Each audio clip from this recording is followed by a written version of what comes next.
காவிரி விவகாரத்தில் கர்நாடக மாநிலத்தில் தமிழர்களுக்கு எதிராக நடந்து வரும் வன்முறைகளை கண்டித்து திருச்சியில் கர்நாடக வங்கியை முற்றுகையிட முயன்ற நாம் தமிழர் கட்சியினர் கைது செய்யப்பட்டனர்.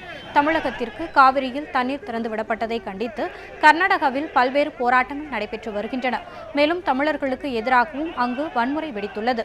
இந்த நிலையில் இதனை கண்டித்து திருச்சி தில்லை நகர் பகுதியில் உள்ள கர்நாடக வங்கியை நாம் தமிழர் கட்சியினர் முற்றுகையிட முயன்றனர்.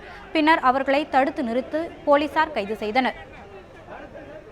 காவிரியில் திறந்துவிடப்படுகின்ற இந்த நீரை தடுத்து நிறுத்த வேண்டும் என்ற நோக்கத்தோடு கர்நாடகத்தில் வாழ்கின்ற தமிழர்களுக்கு எதிராக கடந்த ஒரு வார காலமாக தீவிர வன்முறையில் ஈடுபட்டு வருகிறார்கள்.